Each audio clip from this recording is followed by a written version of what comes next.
Normally Tuesday morning we talk to the Prime Minister. She's in London. Filling in for her is Chris Hipkins, the Cabinet Minister, Education Minister, filling in for the PM today. Good morning to you. Good morning, Guy. Let's talk about housing. Still severely unaffordable in nearly all New Zealand markets. I know you've only had a year or so, but you must be disappointed to see that you haven't had any impact on what was one of the biggest issues at the last election. Well, certainly incredibly disappointed to be in this position. It's not okay that housing is so unaffordable in New Zealand, and the government's absolutely not satisfied with that. We know this is going to be one of our biggest tasks to get housing under control. We also knew that it was going to take some time to do that. You can't sort of magic up hundreds of thousands of houses overnight, so it was going to take some time to address the issue. We are making progress. We would like to speed up progress, no question about that. We'll be going as fast as we can. Yeah, and rather than hundreds of thousands of homes, you've got 33. Well, we've got 4,000 homes that have been contracted to be built. We've got another 10,000 through major developments that we're working on at the moment. So but you've got 33 built.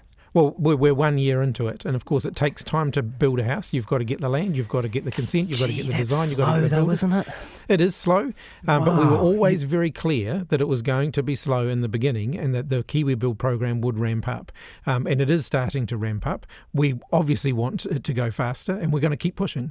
What are the signs of this ramp up, though? Because if you look at the Stuff has done a tracker, and I know that a few people do follow this. If you're looking at that, you've got 1,000 homes, I think, as a target by July, and you've got, 11% if you're going to be generous, because you've got about 100 either under construction or built. So are you saying this morning that you are on target? Well, what I'm saying is we've got 4,000 contracted to be built, 10,000 more being planned through major developments that we've got underway. I can't comment on the specific targets. No. But obviously, we're pushing as hard and as fast as we can to get these houses built. It's not the only thing we're doing, though. We're also focusing on the quality of rental.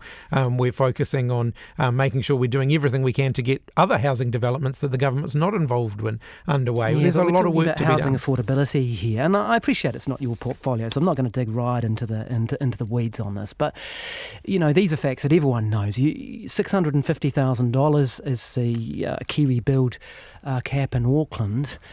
Gee, that's not affordable, is it? I mean, that, by this Pavletich report, is in the severely unaffordable category, because the median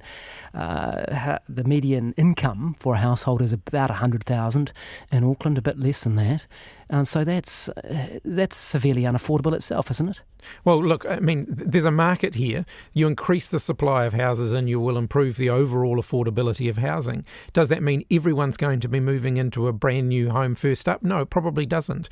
But actually, if you increase the overall supply of houses, then as people move up the property ladder into more expensive houses, then their less expensive houses will become available. I heard this on this program for 5 years under National as well, saying exactly the same thing. But they weren't making the effort to increase the supply of houses. Well, they were trying. Whether they succeeded or not.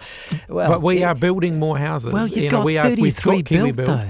Yeah, but I mean, 33 in a year. We're 1 year into this, and as I said, why does it take New Zealand so long to do this? I mean, 33 houses? Are you kidding me? Let's be frank. One of the constraints is the building and construction industry itself is facing capacity constraints. We haven't, over the last decade or so, trained enough tradespeople.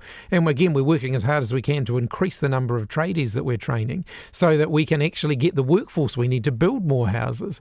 But the industry itself is at capacity. There aren't any unemployed builders out there. So when do you think we might see some actual results from this in terms of housing affordability come back to something where, the average wage earner can afford to buy a house again? Look, as I said, it's going to take a wee while to turn this particular ocean liner around. We've got to increase the supply of houses. We will work as hard and as fast as we can to do that. It's going to take a wee while to ramp it up. Do you know anything about why the chief executive of the flagship project, Kiwi Build, has resigned just a few months into the job? Well, what I can say is that it was nothing to do with any ministerial intervention. It is an employment matter, and as such, I can't really comment any further publicly on that. Can you tell the public what it might have cost us? I mean, has this come with a golden handshake of some sort? Look, I haven't been briefed on the terms of the departure at this point.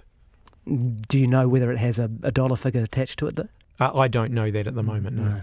Thanks for joining us this morning, and I do appreciate it. It's not your specific portfolio, so we do appreciate your general comments on that. That is Chris Hipkins, who's filling in for the PM today. It's 10 to 8. Most Aucklanders ditching their cars for public transport are about to be hit in the pocket. From February the 10th, bus, ferry and